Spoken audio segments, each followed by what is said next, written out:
Hello beautiful people, welcome back to my channel. I hope you guys are having a fantastic day so far.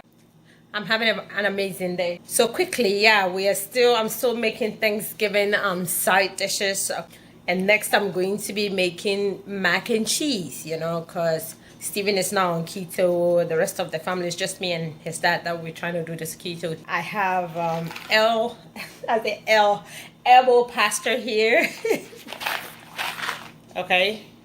So that's what I'm going to be using, and so let's just get started. But before we dive in, please, if you have not subscribed, take a second of your precious time and hit that subscribe button. It is free of charge, you know. And when you're done with that, please do me another favor and hit the notification bell on the side, so that whenever I upload a video, because you're amazing, you'll be one of the first ones to get a notification. Thank you for doing that. So let's move on. I got my hot water. Yeah, okay, so I got hot water here with some, the water is boiling as you can see, with some olive oil. So I'm just going to go ahead and add this in here. I'm using the whole box. Okay, gonna mix this around and cook. Okay, I already have salt in there.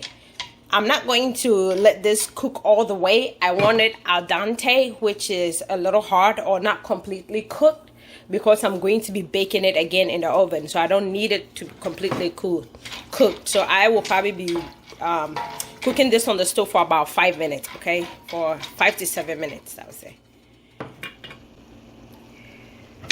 Oops, the pasta is done cooking, okay? Like I told you, you don't want it cooked all the way. You want it al dente, like they will say.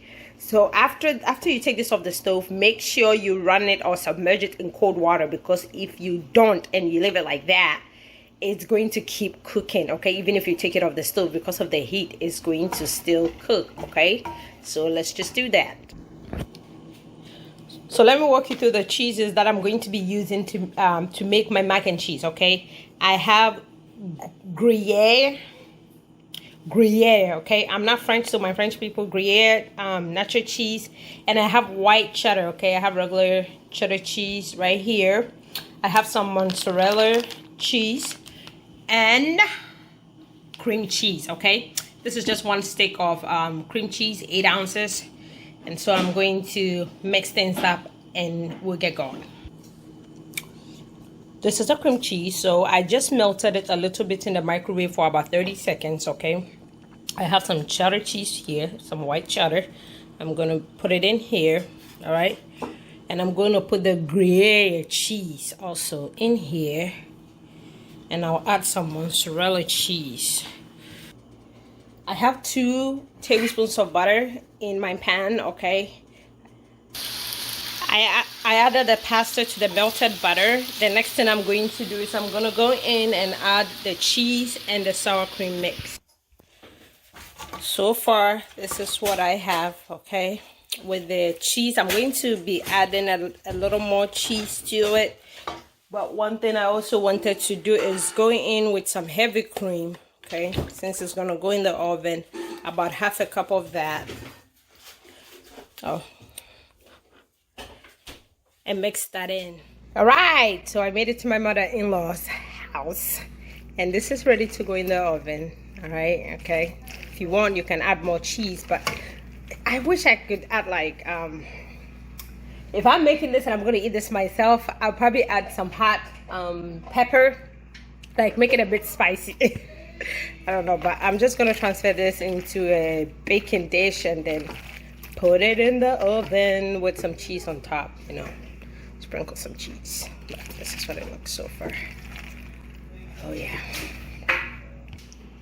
So now this is ready to go in the oven. See the cheese on top? Just go with the cheese. Just bathe it in some cheese, okay, on top. 15 minutes at 350 degrees, okay? 350 for 15 minutes. Our mac and cheese is ready, okay? We did bake this for 15 minutes. We did 5 minutes under 350. And then when I had 4 minutes remaining, I just put it on broil in the oven. So it's ready and it's good to go. Give this video a thumbs up, like, share, comment, subscribe to my channel. Until I come your way again with another amazing video, remaining God. Bye guys.